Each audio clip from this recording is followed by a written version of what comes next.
Welcome back once again. We're at stop number 3 along the way on Inside the Headset, and I'm on the campus of Oakland High School. I got with me the head coach of the Oakland Patriots, head coach Kevin Creasy. How you doing today, Coach? Doing great, Stork. Well, you've been here 8 years, starting your 9th season. Have not lost a region game since 2014, and 3 in a row. State championships, hopefully looking for number 4, but we won't talk about that right now. How are the Oakland Patriots with that introduction? Got a ways to go right now, playing a lot of inexperienced players. I'm sure everybody's kind of going through the same thing.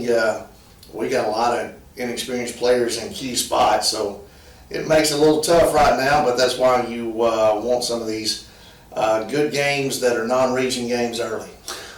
When you speak of those key spots, what is, on the defensive side of the ball, and Coach Watson now's got the whistle in his mouth on that one, what are some of those key positions, if you could help the fans out, just where you lost it. We know you lost Eric Taylor as a defensive back, as safety and whatnot, but talk to us a little bit about some of those key positions. Yeah, we've lost 9 starters on defense, so, wow.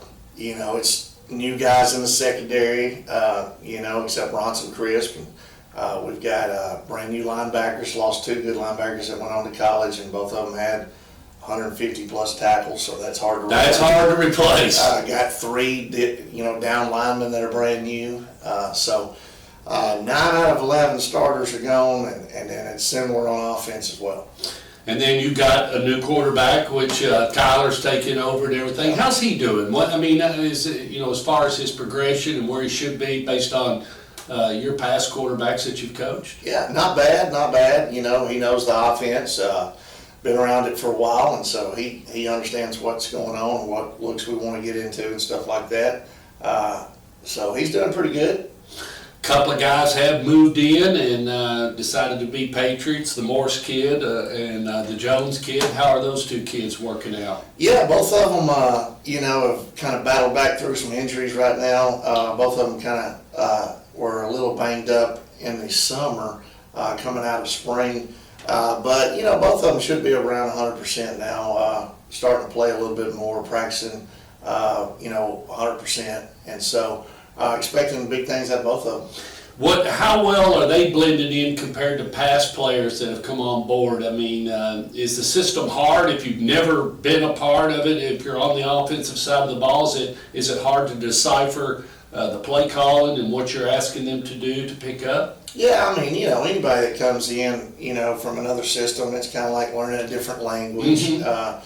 So there's always a learning curve there, but both of them are pretty bright. Both of them are guys that study football. That's the biggest thing. You got to put time in. And right now, there's a learning curve, but at the same time, there's guys that have been here in the system since middle school. Our middle school runs the same offense, right. Same defense. Freshman ball, same offense, same defense. So, they got some catching up to do, but at the same time, the biggest thing is they fit in great in the locker room. They fit in great in the school. They fit in great in the weight room. And some of those things you can't teach, Coach. No. You either got it or you don't when you come in. They get a lot of people's respect by the way they practice. They get a lot of people's respect by the way they work out, and how they handle themselves outside of football. So, those are good qualities to have. You're 70% down the road is what you're saying. Yep. It's just the product knowledge will be the last 30%, just like in sales. Yeah. The Haynesworth kid has had a little bit of an injury. Any direction on that? Yeah, we're taking it slow with Avery. He's one of our most important players, of course, on offense. Right now, though, it's, not really the meat of our schedule. It's just kind of the new part of the season, and I know that the front part of the season, we're not expecting him back. And, who knows? It may be as late as the playoffs or it may not be at all. So we'll just see what the doctors say, and I know he's doing what he can to get back as soon as possible. Best case scenario, Game 6, Game 7, would that be? That would be a wish. That'd be a perfect situation. Yeah, wishful thinking probably right now, but who knows? I'm not a doctor, and I know he's rehabbing real well, so we'll see. Okay.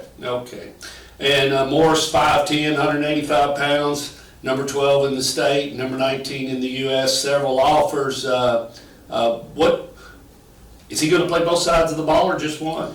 We like to play everybody on one side of the ball, Right. especially during hot weather. But we're kind of short and skilled guys this year, so later on, once it cools down a little bit, he may have to play both sides. You've had 3 scrimmages, or 2 or whatever. How have they gone? They've all 3 been tight scrimmages, all close scores, and done pretty well. But at the same time, it kind of reminds me of what our games are going to be like this year. I think we're going to have a lot of close games. Going to be decided by 2 or 3 plays on both sides of the ball. Maybe the special teams, maybe some dumb penalties, stuff like that.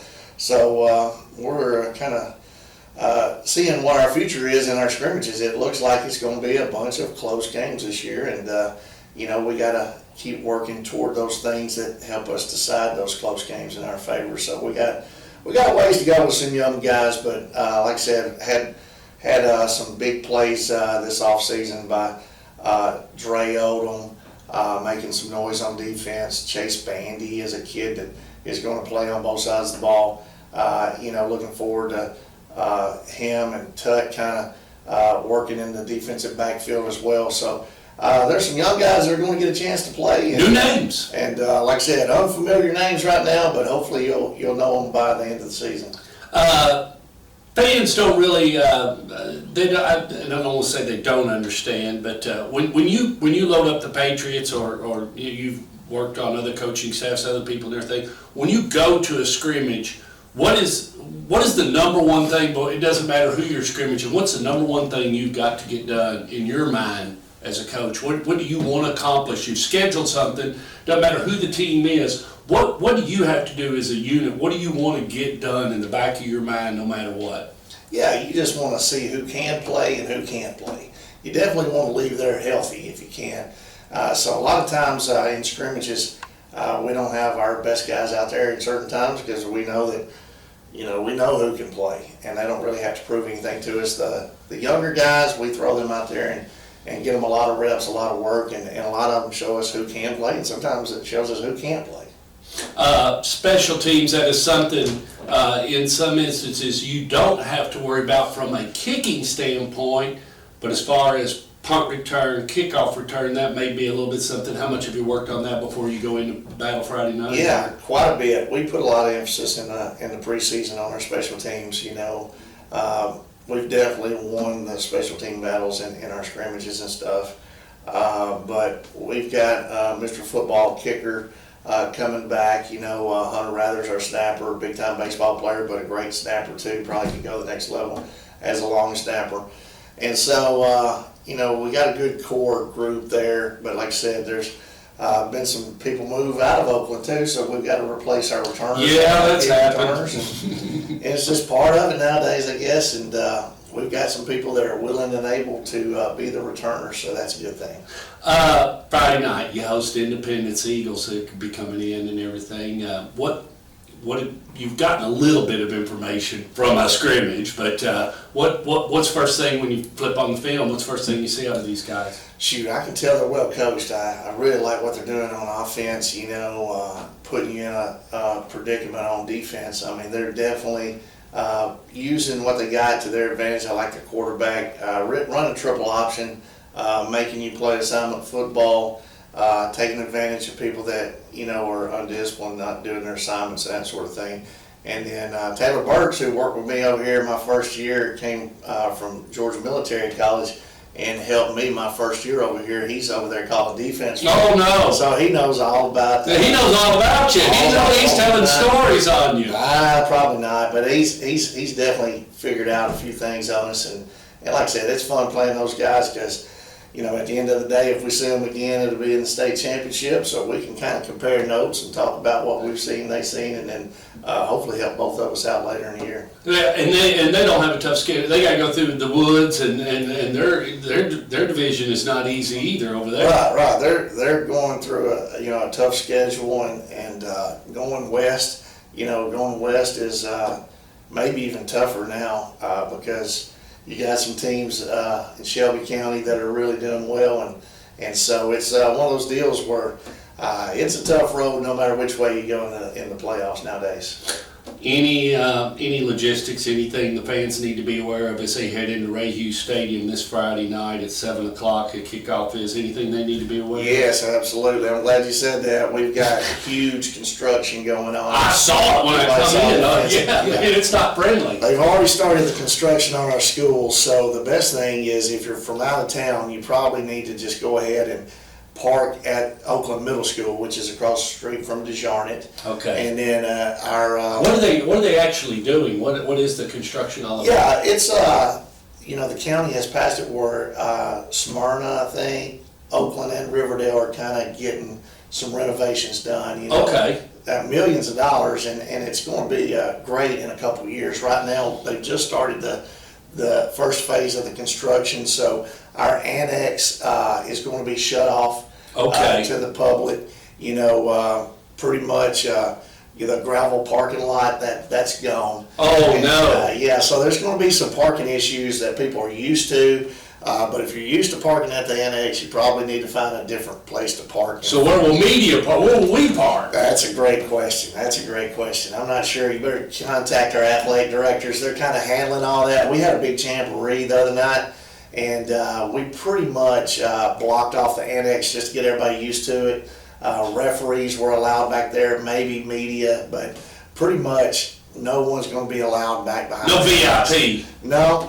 Our VIP parking, we're still selling it in the front office. Okay, that's it behind the jumbotron. Behind the jumbotron, the other end zone, Miss Hodge is still selling them like hotcakes because everybody knows how bad it's going to be as far as parking. Maybe I could get. I'm not going to be over here that much, but maybe I could talk her into maybe get me a discount rate for one of those passes. Absolutely. That would work. She probably would do that for you. I sure would appreciate it. Anything final for the fans, the faculty, the staff, and all fine people here at Oakland. Anything you got? New year. Come on out and support our 2023 Patriots. It's going to be a lot of close games, and it's going to start Friday night. Right here, Ray Hughes Stadium at 7 o'clock. They'll host Independence Eagles. Y'all be here.